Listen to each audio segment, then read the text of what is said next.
Oke, untuk tipe data string, Anda sudah pernah mempelajarinya itu di awal, ya, khususnya di bagian pengenalan tipe data, selain tipe data integer, byte, dan sebagainya. Nah, untuk tipe data string ini adalah satu tipe data yang agak unik. Nah, kenapa bisa saya katakan unik? Di mana tipe data string ini, di dalamnya itu terdapat sejumlah fungsi, ya, fungsi-fungsi yang dapat kita gunakan untuk mengelola suatu string sesuai dengan keinginan kita. Nah, itulah dinamakan sebagai manipulasi string. Nah, sebelum kita masuk nanti ke apa-apa aja fungsi, ya. Nah, kita feedback dulu sedikit, ya. Kita balik dulu ke bagaimana kita mendeklarasikan atau menggunakan tipe data string. Nah, sebagai contoh, saya tuliskan dulu. Nah, saya mendeklarasikan satu variabel string, ya, satu variabel yang tipe datanya adalah string dan nama variabelnya adalah nama. Nah, saya akan menginput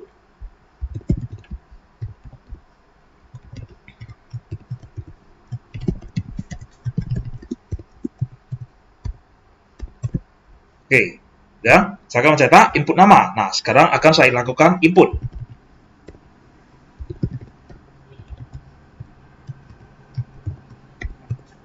Oke, jadi nama sama dengan console.readline. Nah, masih ingat console.readline, ya, fungsinya adalah menerima suatu input nilai dari user.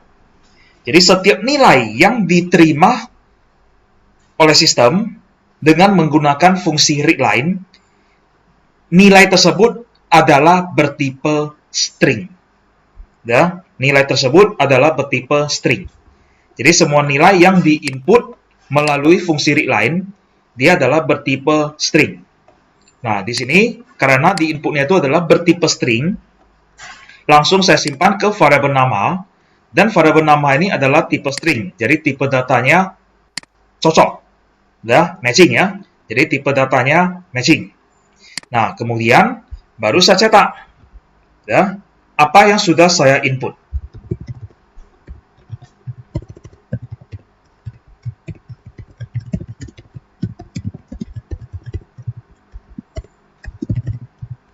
Oke, nah seperti ini. Oke, coba kita jalankan dulu. Nah, saya akan menginput misalnya Andi. Bentar.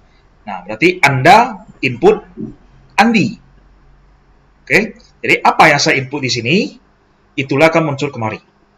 Nah, ini masih penggunaan tipe data string. Nah, saya akan memberikan contoh salah satunya ya salah satunya. Salah satu fungsi dari string ini. Nah, apa yang sudah saya input, nama ini secara otomatis akan diubah menjadi huruf kapital. Ya, secara otomatis akan diubah menjadi huruf kapital. Nah, maka di sini bisa saya tambahkan. Ya, waktu saya mencetak nama dot to upper. Nah, jadi ini adalah salah satu fungsi. Ya, salah satu fungsi untuk manipulasi string, untuk mengubah suatu nilai string menjadi kapital. Nah, coba kita jalankan lagi. Nah, di sini saya akan menginput lagi Andi, tetapi dengan huruf kecil. Saya enter, maka dia akan menjadi Andi, yang huruf besar, kapital semua. Ya. Nah, atau mungkin juga saya bisa ganti. Nah, ini saya balik. Nah, tadi di sini kan, readline menerima input dari user, dan input tersebut sudah bertipe string. Maka secara langsung, bisa saya memanggil fungsi string juga di sini. Nah, misalnya, to upper. Apa yang sudah saya input, langsung diubah menjadi kapital. Barulah disimpan ke nama. Ya, apa yang sudah diinput, langsung diubah menjadi kapital, dan disimpan ke variabel nama. Setelah itu tinggal saya cetak namanya. Nah, gimana hasilnya? Sekali lagi, saya tuliskan nama yang sama. Andi dengan huruf kecil dan outputnya adalah besar. Nah, proses di sini, sesudah user menginput nilai, nilai yang diinput langsung diubah menjadi kapital dan disimpan ke variabel nama. Dan tinggal dicetak, maka sudah menjadi kapital. Nah, ini adalah salah satu contoh fungsi mengubah suatu string menjadi kapital. Nah, di luar dari fungsi tuple ini, masih banyak lagi fungsi-fungsi untuk mengelola string yang berada di dalam tipe data string. Oke, di sini kita akan demokan beberapa fungsi umum yang digunakan untuk mengelola string. Oke, nah, fungsi apa saja yang akan kita lihat? Nah, coba kita kembali ke slide-nya. Nah, di dalam slide ini, apabila Anda lihat, sudah tersedia sejumlah fungsi-fungsi yang ada di dalam tipe data string. Nah, yang pertama, itu adalah compare to. Membandingkan dua string. Ya?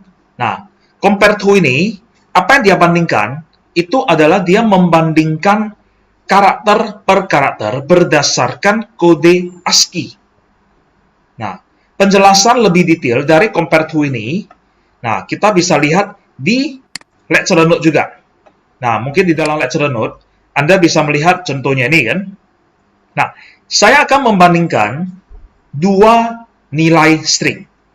Sama-sama nilainya adalah hello. Ya, sama-sama adalah hello. Tetapi bedanya, hello di sini, satu adalah L kecil, dan satu lagi adalah L besar. Nah, L kecil dengan L besar, dia memiliki kode ASCII yang berbeda. Ya? Nah, kode ASCII yang berbeda. Nah, jadi kalau kita pecah secara detail, H kecil, kode ASCII-nya adalah 104. Karakter kedua, E kecil, ASCII-nya adalah 101. Nah, L kecil, ASCII-nya adalah K108, sedangkan L besar itu adalah 76. Lanjut lagi karakter keempat, O. Nah, O di sini adalah 111. Nah, mungkin di sini adalah rat ya. Ini sebenarnya O kecil ya. Oke. Nah, jadi 111 untuk O kecil. Nah, nilai returnnya jadi gimana? Nah, kita lihat di atas. Compare to akan mengembalikan 3 jenis nilai.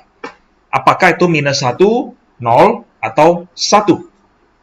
Nah, dia akan mengembalikan nilai -1 jika kode ASCII dari karakter string 1 lebih besar dari kode ASCII karakter string 2. Nah, artinya karakter yang pertama dijumpai dulu. Ya, pertama dijumpai. Nah, coba kita lihat. Karakter pertama, sama-sama H kecil. Ya? Nah, dia sama-sama adalah H kecil. Oke, maka di sini dia sudah pasti 0. Kemudian, karakter kedua, E kecil, sudah pasti 0. Karakter ketiga, dia menemukan perbedaan. Nah, ya. Nah, perbedaannya apa? X1 dibandingkan dengan X2. Berarti X1 itu adalah string 1, kan? 108 lebih besar dari 76. Nah, dia lebih besar, kan? Berarti string 1 lebih besar dari string 2. Maka di sini nanti dia akan mengembalikan -1. Dah? Nah, apakah memang benar -1? Oke, kita coba testing. Dah? Nah, saya ketikkan dulu.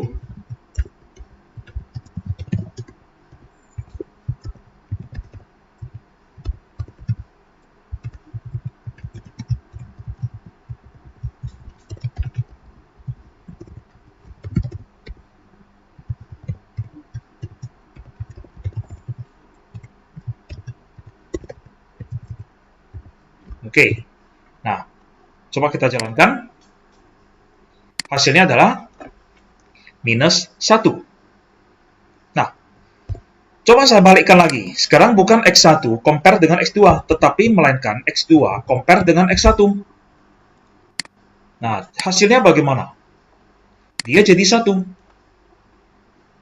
Ya. Nah, kenapa 1? X2 ini compare dengan X1. Berarti X2 ini sudah menjadi string 1. Nah, jadi kalau dia sudah menjadi string 1, ya, L besar, 76. 76 lebih kecil dari 108. Lebih kecil, maka dia mengembalikan nilai 1. Ya. Nah, maka di sini hasilnya adalah 1. Nah, itu adalah untuk compare to. Oke, berikutnya, fungsi berikutnya adalah contain. Adalah mengecek apakah suatu string mengandung suatu substring. Nah, substring di sini adalah artinya potongan string. Ya. Nah, contain. Oke, kita coba di sini. Saya balik lagi, saya hapus.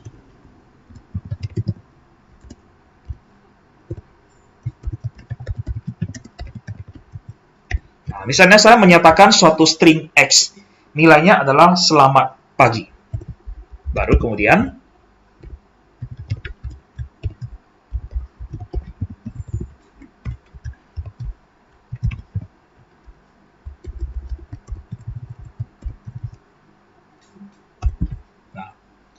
saya mengecek apakah X, ya, string X, variabel string X, mengandung kata amat. Ya, artinya, apakah kata, kalimat ya, potongan kalimat selamat pagi, mengandung potongan kalimat amat? Nah, coba kita jalankan. True. Artinya ada. Di sini kan. Oke, amat. Nah, kalau misalnya saya mungkin T-nya ini ganti menjadi D. Apakah ada enggak? Nah, false. Tidak ada potongan kalimat ini. Ya. Nah, konten ini dia juga sama bisa mengecek mengandung substring ini apakah diawali. Misalnya cell. Ada enggak? Ada. Ya. Nah, kalau S kecil, ada enggak? False. Nah, di sini bersifat case sensitive. Ya, case sensitive. Oke, kita lihat lagi. Fungsi berikutnya, copy to. Nah, kita bisa mengcopy suatu substring ke variabel char, ya, berupa array. Ya. Nah, kalau Anda lihat di sini, oke, ada saya deklarasikan X1 dan char X2. Nah, coba kita kembali kemari. Saya deklarasikan dulu, misalnya Y. 4. Nah, kemudian, ya, kalau dari sini kan, saya kopikan dari X ke Y. Nah, parameternya ada 4. Yang pertama, sumber indeksnya, source index, dari X1. Nah, sekarang saya mau mengcopy kata amat ini, potongan amat ini ke Y. Nah, amat ini, dia ada di indeks keberapa? Mulainya dari indeks keberapa? Nah, kita coba kaji. S, indeks 0. E, indeks 1. L, 2. A, 3. Nah, maka di sini adalah 3. Koma. Parameter kedua, destination, berupa char array. Nah, mungkin saya perbesar aja lah ya, lebih jelas. Nah, yang pertama, source indeksnya dari indeks ketiga, amat ya. Koma. Nah, destination-nya, saya mau copy kemana? Ke Y. Nah, kemudian, mau saya tempatkan ke dalam Y, mulai indeks keberapa? Indeks 0. Ya, saya mau tempatkan mulai ke indeks 0. Dan kemudian yang keempat adalah sebanyak 4 indeks. Nah, setelah itu saya cetak. Apa yang saya cetak?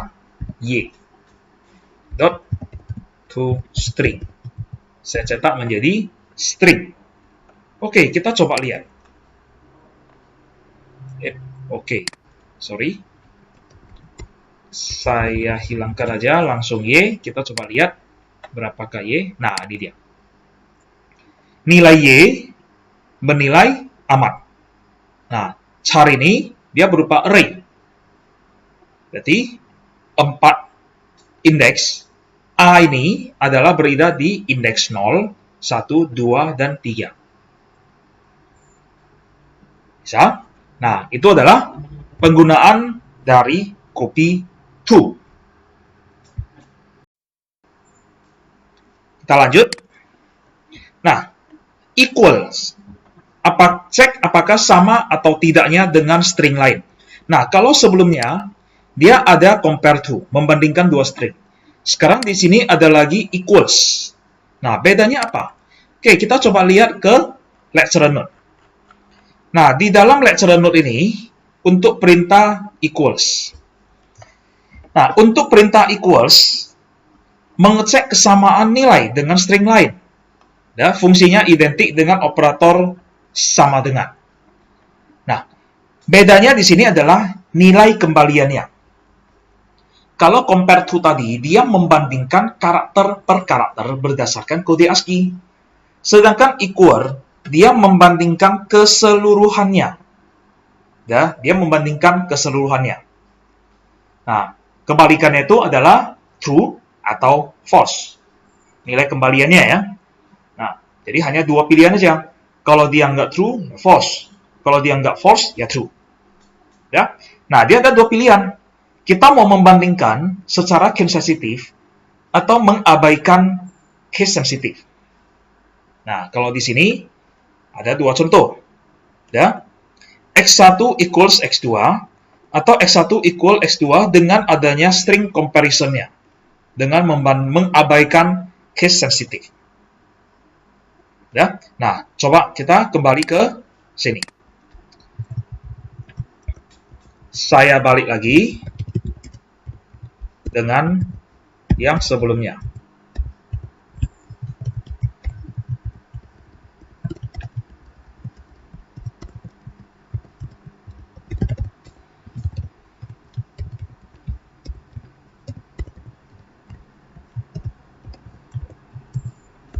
Nah, coba kita lihat.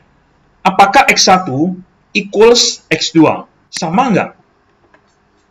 False. Beda. Kenapa? Ada L yang beda.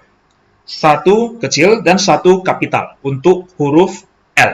Maka false. Tetapi, jika saya tambahkan di sini. String comparison dot ordinal ignore case. Ya. Oops, sorry. Ada kurung yang hilang. Kesalahan tanda kurung. Nah, hasilnya jadi true. Jadi dia bisa menjadi bersifat insensitif. Artinya tidak bersifat case sensitif. Ya, nah itu adalah equals. Jadi perbedaan dengan compare to, kalau compare to nilai kembaliannya ada 3 pilihan. Sedangkan kalau equals, kembaliannya itu hanya ada 2 pilihan. Kalau nggak true, maka false. Oke, kita lanjut. Nah, ada fungsi lagi, start with dan ends with. Fungsi ini hampir sama seperti contain. Nah, cuma bedanya, kalau contain, dia bisa mengecek substring-nya itu di posisi tengah. Pokoknya apakah suatu string mengandung suatu substring. Dia nggak mau tahu posisinya itu apakah diawali, apakah berada di posisi tengah, atau mungkin diakhiri dengan suatu substring. Ya. Nah, sedangkan perintah start with dan end with hanya mengecek apakah suatu substring ini berada di awal atau di akhir. Nah, kita coba testing. Oke, saya hapus lagi. Kembali, saya menggunakan suatu string, nilai awal adalah selamat pagi. Kemudian saya cetak.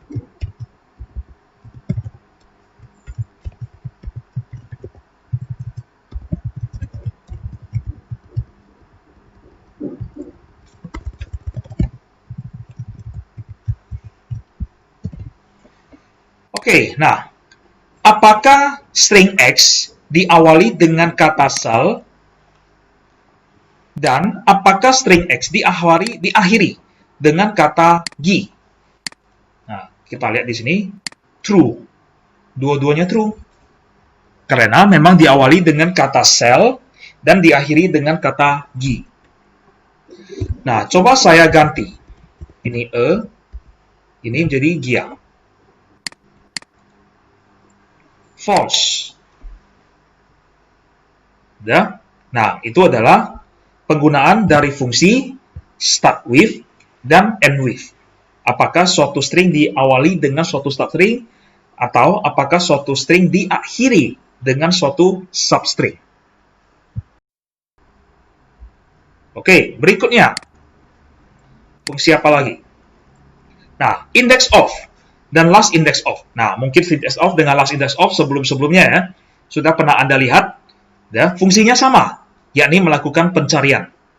Nah, di sini dia mencari karakter dari suatu string. Ya. Pertama dia mencari dari depan, index of, dan last index of dari belakang. Nah, kita kembali kemari. Ya. Oke, saya hapus. Saya ketik dulu.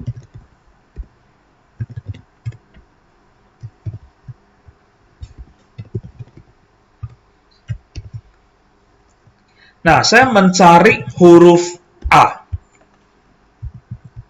Index of. Dan satu lagi, last index of juga A. Kira-kira apa yang terjadi dari dua perintah ini? Nah, sebelum saya jalankan ya, coba kita kaji dulu. Yang pertama, dia mencari huruf A dari depan terhadap variabel X. Nah, kita lihat dari depan. S, indeks 0 ya, bukan A. Indeks 1 bukan A. Indeks 2 bukan A. Indeks 3 adalah A. Maka harusnya di sini adalah 3. Nah, kemudian lagi dari belakang. Ini adalah 0, 1, 2, 3, 4, 5, 6, 7, 8, 9. Kalau dia pencariannya dari belakang, pertama ditemukan A-nya itu ada di indeks 9. Maka di sini adalah harusnya 9. Nah, harusnya ya. Nah, apakah benar? Coba kita jalankan. Oke, inilah hasilnya. Indeks of A dapat 3. Karena A ditemukan pertama kali di indeks 3, dari depan. Kemudian last index of, pencarian dari belakang, ditemukan huruf A pertama kali ada di indeks ke-9. Nah, itu adalah contoh penggunaan dari fungsi index of dan last index of. Oke, berikutnya lagi. Nah, ini ada index of any dan last index of any. Nah, apa fungsinya? Dia hampir sama dengan index of dan last index of. Cuma bedanya, dia mencari karakter ya, dari depan ataupun dari belakang, dan karakter yang dicari tersebut sudah kita masukkan ke dalam suatu himpunan. Ya. Nah, karakter apa saja yang akan ditemukan pertama kalinya dari himpunan? Nah, misalnya, oke, misalnya, tetap dari ini. Saya membuat suatu himpunan.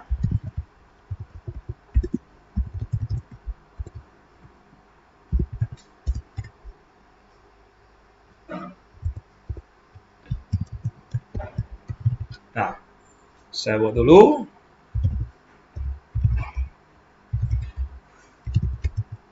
Oke.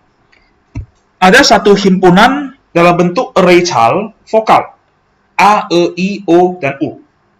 Ya. Nah, saya melakukan pencarian. Nah, misalnya yang pertama dulu. X dot the index of any dari vokal. Kemudian last index of any vokal. Nah, coba kita kaji. Kira-kira apa hasilnya? Ya, untuk yang pertama dulu. Nah, saya mencari ke dalam kata selamat pagi. Apa yang saya cari? Saya melakukan pencarian dari depan. Vokal pertama yang ditemukan. Ya.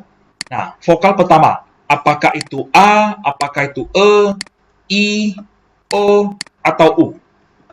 Nah, dia pencarian dari depan. Manakah yang pertama kali ditemukan dari vokal yang sudah saya daftarkan ke dalam himpunan ini? Yakni E. Nah, E itu adalah di indeks berapa? 1. Di mana S ini adalah 0 kan? Berarti E-nya adalah 1. Nah, kemudian saya cari dari belakang. Nah, I-nya nih. Ini indeks berapa? Nah, coba kita hitung lagi. 0, 1, 2, 3, 4, 5, 6, 7, 8, 9, 10, 11. Dia mencari dari belakang. Vokal pertama yang ditemukan. Apakah itu A, E, I, O, atau U? Ditemukan I. Nah, ini adalah tadi 11. Ya kan? Ini ada di indeks 11. Apakah benar? Oke, kita coba jalankan. Nah, ini dia.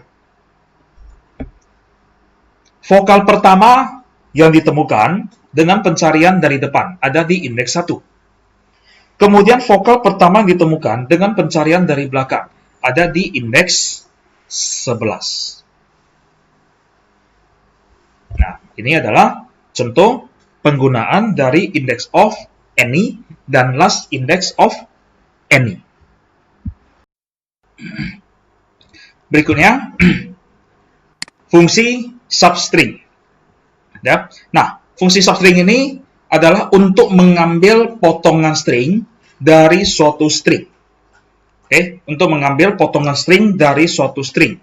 Nah, misalnya, kita kembali lagi ke contoh ini. Ya. Nah, tetap string yang diketahui adalah selamat pagi. Nah, saya ketik dulu.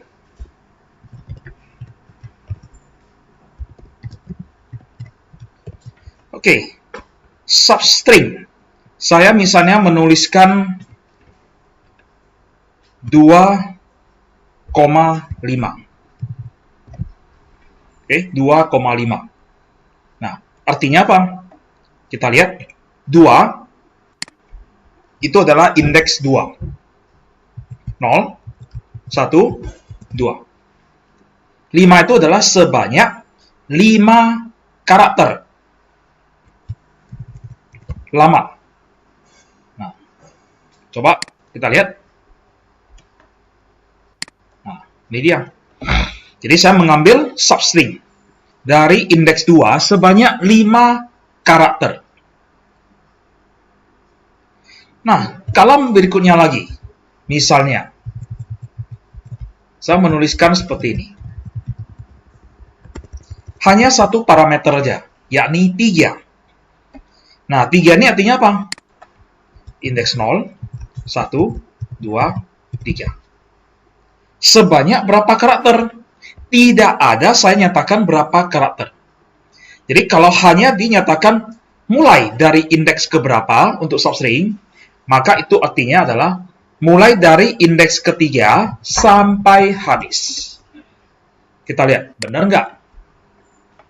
Nah,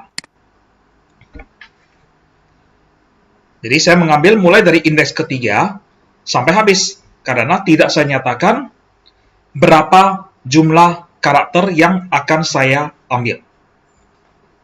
Dan sehingga hasilnya adalah amat pagi.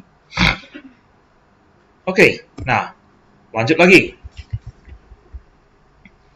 Ada namanya pet left dan pet right. Kemudian ada length. Nah, pet left ini atur string secara rata kanan. Kemudian pet right secara rata kiri.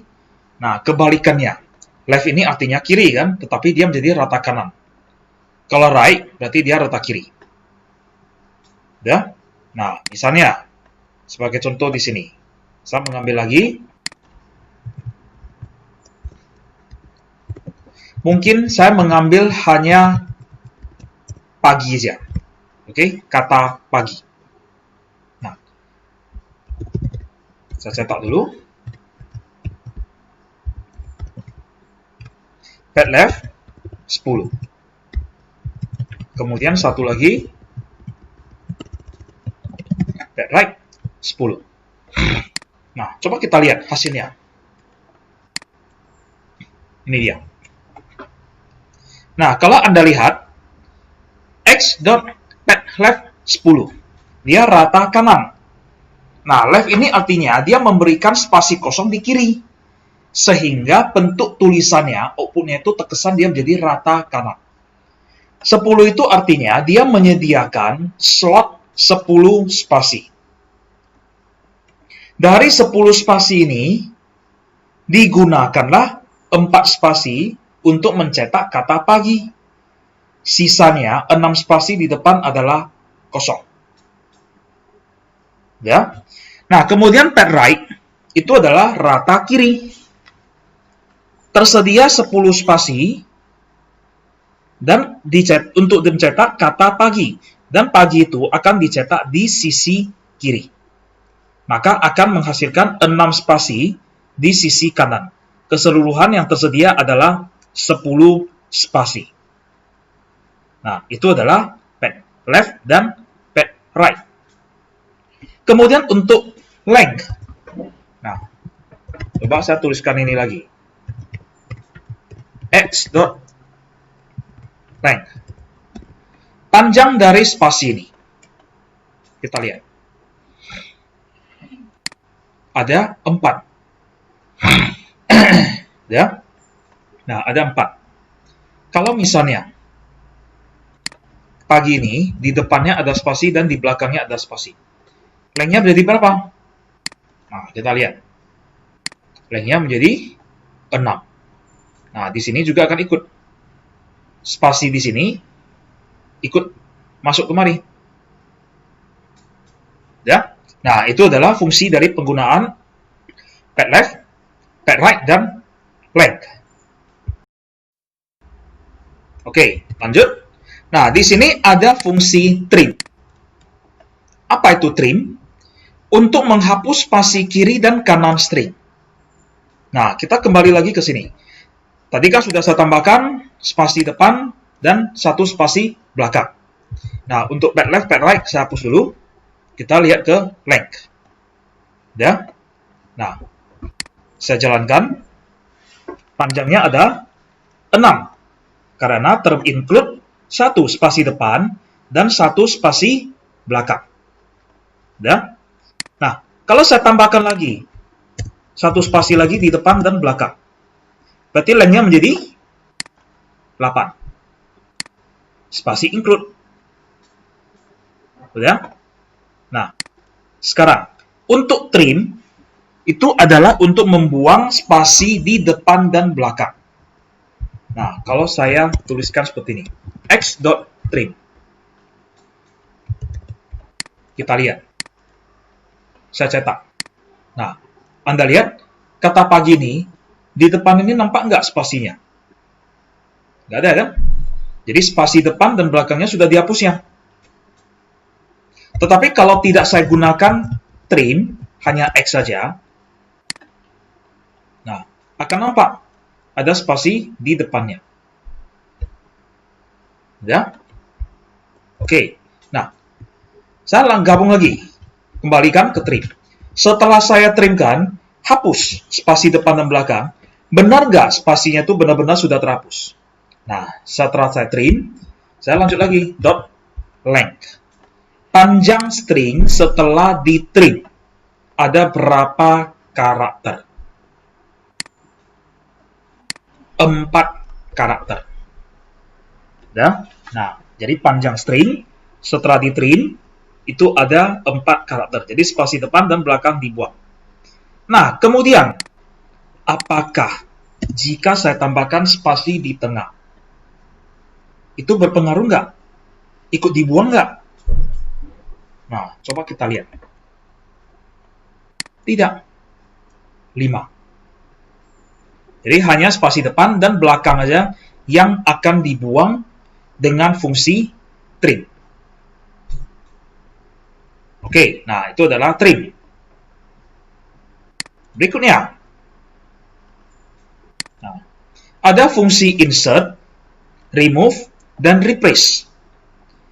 Nah, insert menyisipkan suatu substring, remove menghapus substring, dan replace menggantikan substring. Nah, misalnya, kita kembali lagi kemari. Saya manfaatkan kalimat yang sebelumnya. Selamat pagi. Ya. Nah, saya akan melakukan insert. Penyisipan string. Ya. Oke. Nah, X sama dengan X.insert. Saya menyisipkan, dan saya menyisipkan kata. Nah, misalnya, mau saya sisipkan ke mana? Ke indeks 3. Dengan nilai spasi, high spasi. Indeks 3 ya. Nah, kita lihat, indeks 3 ini di mana? Ini indeks 0, 1, 2, 3. Nah, di sini indeks 3-nya. Di huruf A. Nah, di huruf A inilah, di posisi ini, akan disisipkan substring spasi high spasi. Nah, coba kita lihat.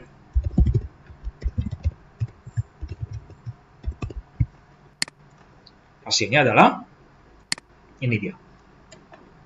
Nah, di huruf A ini kan, yang sebelumnya ini adalah A. Disinilah akan disisipkan kata high. Ya, itu insert. Nah, kemudian lagi, kalau saya hapus, saya mau menghapus. Nah, kira-kira apa mau saya hapus? Saya mau menghapus kata amat. Ya. Nah, tunggu. Oke. Ada 2 pilihan. Ya. Nah, ada 2 pilihan. Bukan dimasukkan kata amat ya. Nah, start index dan start index dengan count. Nah, menghapus mulai dari indeks sampai habis, atau mungkin menghapus mulai indeks keberapa sebanyak berapa karakter. Nah, saya mau menghapus kata amat. Amat tadi, A ini di indeks 3. Sebanyak 4 indeks. Ya. Indeks 3 sebanyak 4 indeks. Kira-kira hasilnya menjadi ini dia. Potongan substring amat hilang menjadi sel pagi. Nah, itu adalah remove. Oke. Berikutnya lagi. Replace. Menggantikan. Nah, apa mau saya gantikan? Bisa mengganti dalam bentuk karakter, bisa juga string. Nah, sekarang saya mau mengganti kata pagi menjadi malam. Old value, pagi. New value, malam. Kita lihat. Nah, selamat pagi menjadi selamat malam. Nah, itu adalah penggunaan dari fungsi insert, remove, dan replace untuk menyisipkan, menghapus, atau menggantikan substring dari suatu string. Oke, berikutnya ada fungsi split. Nah, fungsi split ini adalah memotong string menjadi array substring. Ya, memotong string menjadi array substring. Nah, misalnya saya menggunakan X, saya mungkin membuat kalimat yang lebih panjang.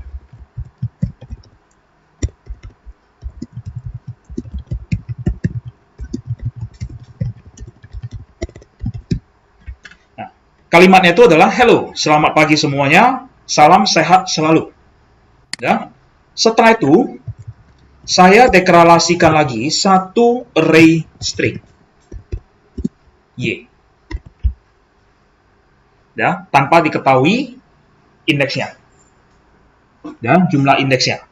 Nah, sekarang kalimat X ini akan saya pecah menjadi array. Nah, kita lihat.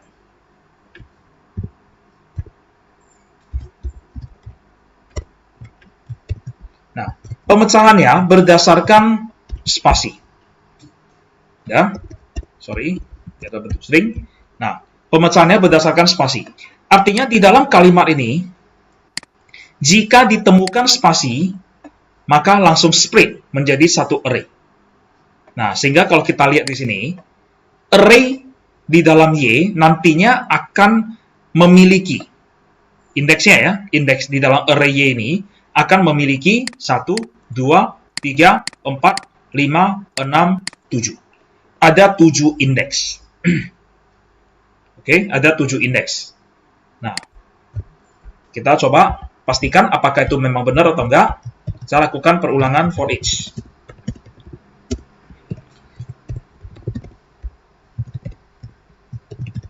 Nah, saya lakukan perulangan membaca setiap nilai yang ada di dalam Y.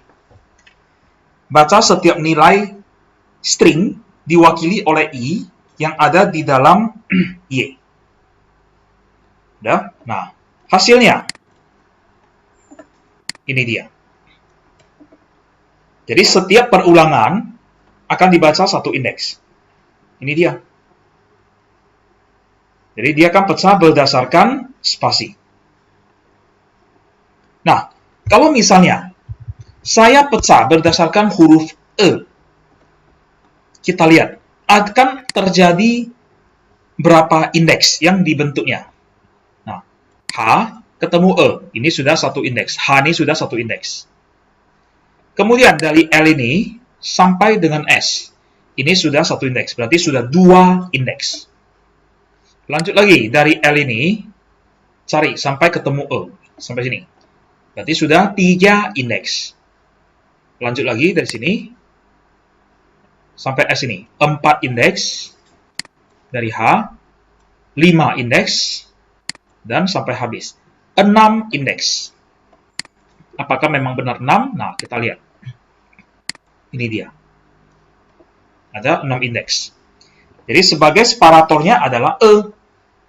Jika ketemu E, itulah menjadi penanda dipotongnya string.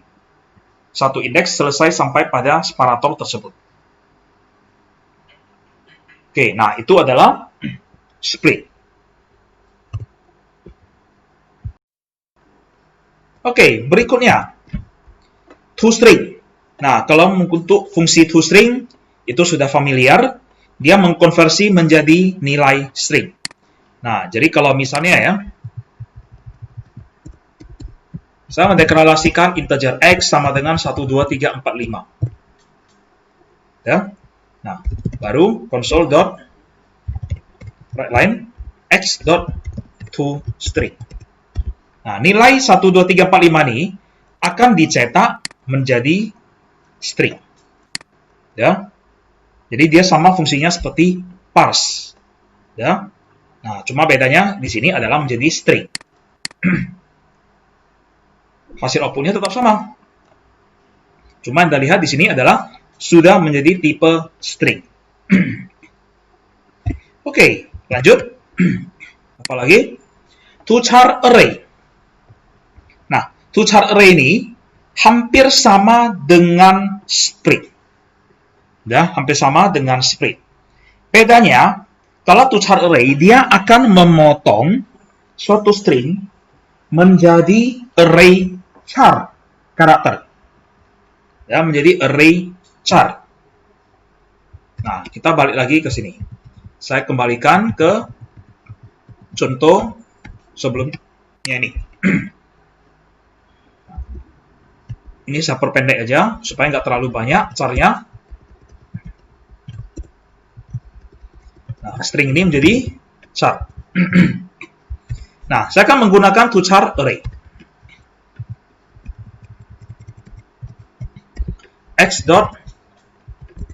To char array. Tidak perlu separator. Ya. Nah, kemudian saya akan mencetak setiap nilai yang ada di dalam Y. Hasilnya. Ini dia. Jadi dapat Anda lihat, kata selamat pagi, setiap karakternya akan dipecah menjadi array bertipe char dan disimpan ke Y. Jadi setiap karakter akan dicetak, inilah hasilnya. Jadi dia serupa seperti spread, cuma bedanya dia menjadi char karakter. Oke, lanjut lagi. Ada to lower dan to upper. Nah, ini adalah penjelasan fungsi terakhir dari tipe data string. To lower dan to upper. Nah, tadi di awal sudah sekilas saya demokan mengenai bagaimana penggunaan to upper-nya. Nah, to upper dengan to lower, dia mengubah menjadi huruf kapital dan huruf kecil. Nah, misalnya seperti ini. Kata selamat pagi, ada kombinasi besar dan kecil. Setelah itu saya cetak. To lower. Dan satu lagi. To upper. Nah, di sini dapat Anda lihat, kata selamat pagi, dia akan mengubah menjadi huruf kecil semuanya, dan huruf besar semuanya. Jadi kecil semua dengan to lower, dan besar semua adalah to upper. Nah, itu adalah contoh-contoh penjelasan dari penggunaan tipe data string. Apabila ada yang kurang jelas, silakan dapat ditanyakan ke forum yang telah tersedia. Terima kasih.